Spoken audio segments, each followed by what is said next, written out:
ketika Al-Mahdi sudah memimpin umat. Nggak ada lagi korupsi. Nah, kita sekarang membaca hadis-hadis tentang Al-Mahdi. Nah, akan ada suatu masa di mana korupsi itu tidak ada. Masyarakat akan sejahtera semua. Ya, kita wajib memahami, tapi tidak boleh memastikan sebentar lagi. Yakni beberapa hadis yang saya bacakan pada kesempatan kali ini. Yang pertama, yakhruju fi akhir ummatil mahdi, akan keluar di akhir masa umatku, kata Nabi, Al-Mahdi. Kita nyebutnya Imam Mahdi. Yusqihillahul ghaith, di masa itu Allah menurunkan hujan yang barokah. Wa tukhrijul ardu nabataha, bumi akan menumbuhkan pohon-pohonnya. Maksudnya semua pohon-pohon yang berkah, yang manfaat untuk kesejahteraan hidup umat manusia. Selanjutnya, wa yu'til mala sihaha, harta kekayaan di muka bumi ini akan dibagi secara merata. Kalau bahasa sila kelima apa? Keadilan sosial bagi seluruh rakyat Indonesia. Nanti akan hadir di akhir masa umatku Imam Mahdi, kata Nabi, di mana ditandai dengan zaman yang berkah, subur, hijau ranau, ijo royo-royo, gemah ripah roh jinawi. Allah turunkan hujan yang berkah yang tidak akan jadi bencana. Allah tumbuhkan tanaman-tanaman dan pohon-pohon dari muka bumi ini. Kemudian terjadi pemerataan kekayaan untuk umat manusia. Selanjutnya, watak surul masiyah, banyak sekali hewan-hewan. Kebutuhan kita akan daging terpenuhi. Wa ta'zumul ummah, umat manusia derajatnya akan diagungkan oleh Allah Subhanahu wa taala. Ya'isu sab'an aw thamaniyan, Imam Mahdi akan memimpin umat, memimpin dunia internasional 7 atau 8. Apa yang dimaksud dengan 7 atau 8? Di sini dikatakan 7 atau 8 musim haji. Kalau dalam bahasa kitanya 7 atau 8 tahun. Ini hadis pertama.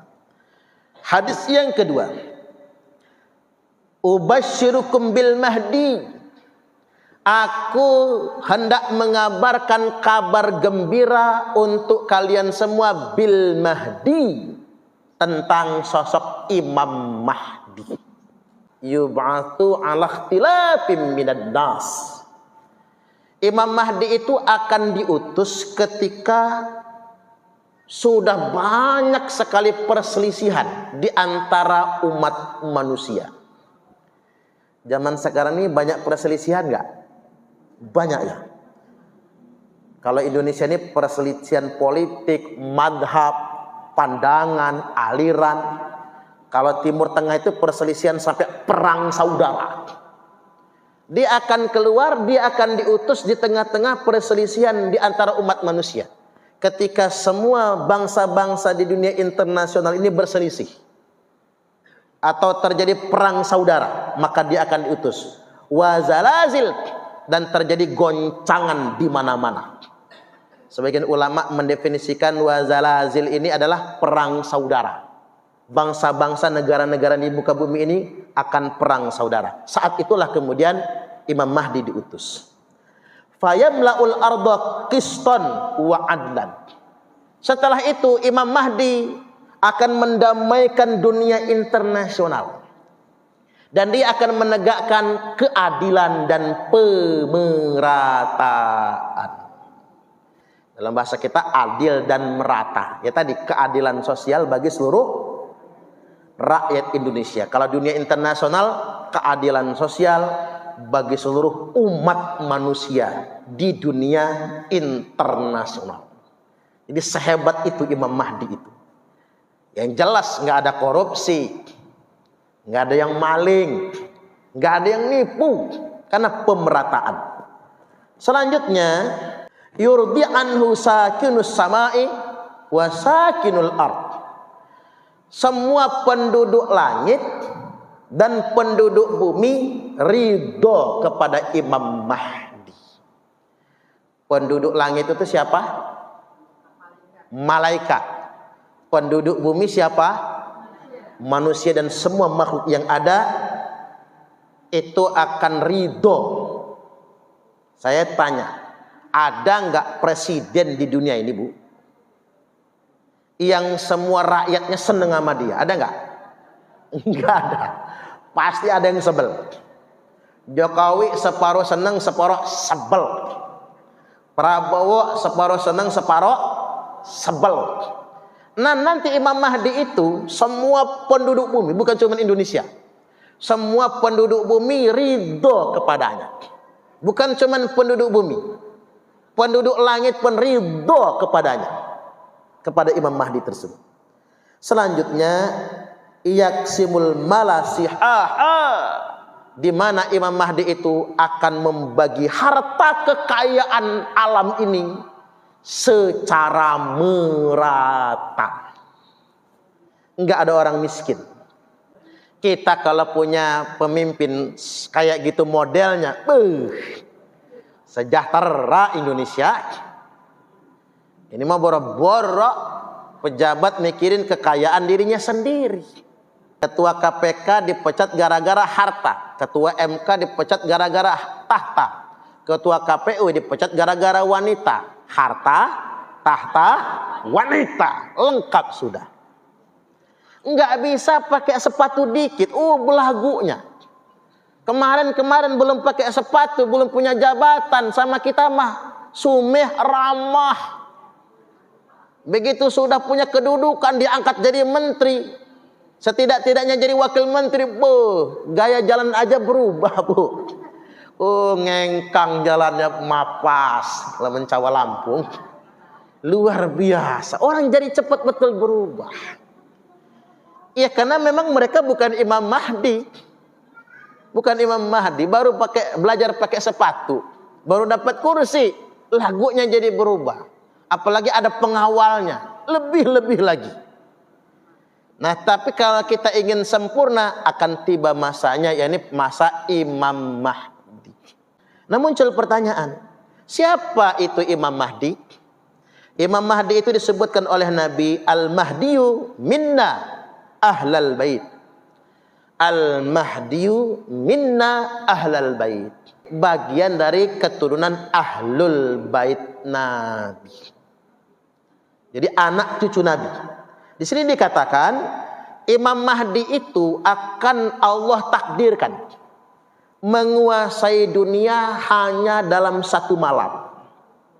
Nah, nanti ketika Imam Mahdi memimpin, dunia akan dikuasai hanya dalam waktu satu malam. Yang kemarin masyarakatnya, pemerintahnya masih korup betul, tiba-tiba besok sudah berubah menjadi pemimpin yang adil. Orang Indonesia nyebutnya Ratu Adil. Orang Indonesia nyebutnya Ratu Adil. Ratu Adil itu ya Imam Mahdi. Maka kalau orang ngaku-ngaku Ratu Adil, bohong dia. Karena Imam Mahdi itu adalah Al-Mahdiyu minna ahlal bait. Imam Mahdi itu keluargaku, kata Nabi, anak keturunanku. Dia merupakan ahlul bait. Jadi bukan orang biasa. Kemudian yang berikutnya, Al-Mahdiyu min itrati. Al-Mahdi itu adalah keturunanku, itrahku, kata Nabi. Kita nyebutnya trah. Kita nyebutnya trah. Trah Pak Parman. Gitu. Berarti sudah keturunan yang kesekian. Nah, Imam Mahdi itu terahnya Nabi. Itrahnya Nabi. Min itrati min waladi Fatimah. Dia merupakan keturunan dari Fatimah. Jadi kalau enggak anak keturunan Imam Hasan, berarti keturunan Imam Husain. Cuma dua itu. Karena anak lanang Fatimah cuma dua. Kalau enggak dari Hasan, dari Husain. Itu Imam Mahdi tersebut. Lalu Nabi mengerucut lagi. Kata beliau, ismuhu ismi wa ismu abihi isma abi. Namanya persis namaku, kata Nabi, dan nama bapaknya adalah nama bapakku. Ismuhu ismi wa ismu abihi isma abi. Namanya adalah namaku Muhammad. Jadi Imam Mahdi bernama Muhammad. Wa ismu abihi isma abi. Nama bapaknya adalah nama bapakku, Abdullah. Berarti Imam Mahdi bernama Muhammad bin Abdullah. Tapi itu bukan reinkarnasinya Nabi, bukan. Itu dzurriyyat Nabi, keturunan Nabi. Maka karena Imam Mahdi itu merupakan keturunan Nabi, ismuhu ismi wa ismu abihi isma abi, dia merupakan dzurriyyat Nabi, maka ulama bersepakat umat Islam dilarang mengaku-ngaku sebagai keturunan Nabi. Karena ngaku sebagai keturunan Nabi sama dosanya dengan ngaku Nabi palsu. Nanti kan wa innahu sayakunu fi ummati kadzabuna talatun yaz'umu annahu nabi. Kulluhum yaz'umu annahu nabi. Nanti akan ada di tengah-tengah umatku 30 orang pendusta yang masing-masing mereka ngaku-ngaku dirinya adalah nabi. Saya tanya, ngaku nabi itu dosa enggak? Dosa besar. Orang yang ngaku nabi maka dia terkena pemidanaan penodaan agama atau penistaan agama. Enggak boleh ngaku nabi. Nah, kalau ngaku nabi itu haram hukumnya, dan dalam undang-undang kita termasuk penodaan agama, berbanding lurus dengan ngaku-ngaku nabi, maka haram juga ngaku-ngaku sebagai cucu nabi. Untuk mencegah agar tidak ada Imam Mahdi palsu. Kita ulang lagi ya. Mengapa nggak boleh ngaku-ngaku sebagai cucu nabi? Karena Imam Mahdi adalah cucu Nabi. Untuk mencegah agar tidak ada Imam Mahdi palsu, maka Imam Malik rahimahullahu ta'ala berfatwa, kalau ada yang ngaku-ngaku cucu Nabi, ngaku-ngaku ahlul bait Nabi, ngaku-ngaku dzurriyyat Nabi, diberi hukuman 3 hukumannya.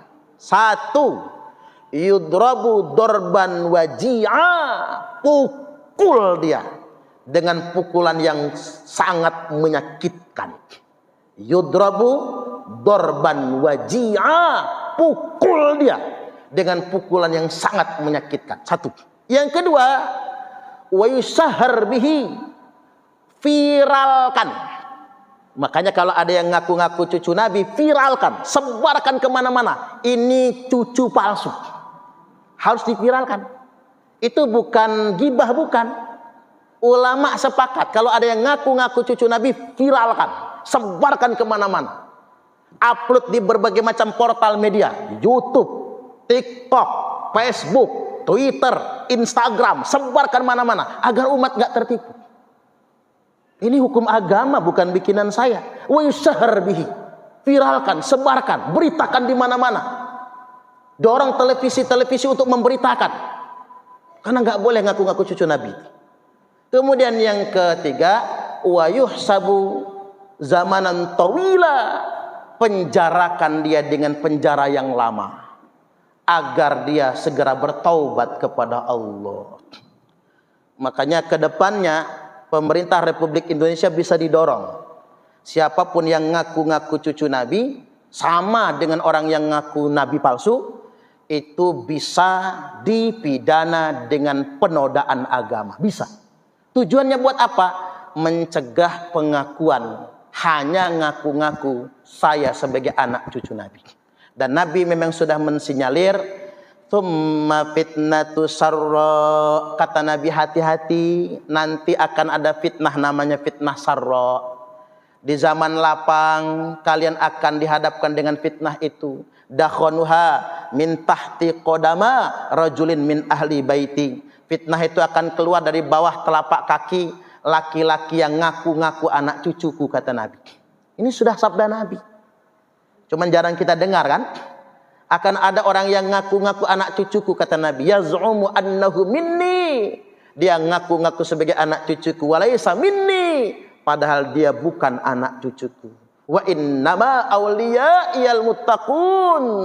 Karena sesungguhnya semata-mata wali-waliku hanyalah orang-orang yang bertakwa. Ingat ya Bu, kalau ada yang ngaku cucu Nabi, jangan percaya ya. Jangan percaya sebelum ada bukti yang nyata. Karena ngapa? Menghindari adanya Imam Mahdi palsu. Jangan percaya. Apalagi tadi sekarang ini berbahaya, ajarannya nggak benar.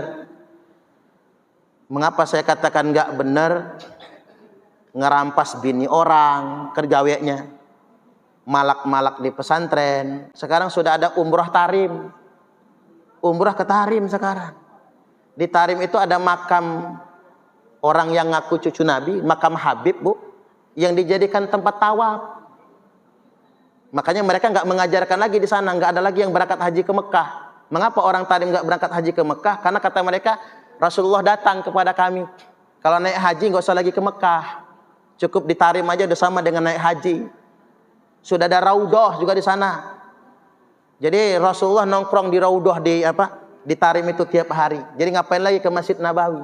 Sampai segitunya sekarang. Makanya hati-hati.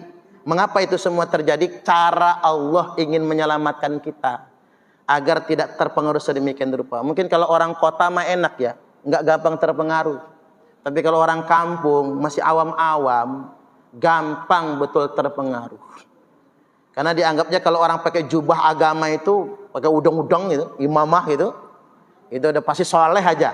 Belum tentu. Bu, gunakan logika ya, sama akal sehat. Akal sehat nurani. Kayaknya nggak masuk akal ini. Jadi harus gunakan logika beragama ini. Karena ngapa? Aliran itu sesat kayak manapun aliran, tetap ada yang mungut.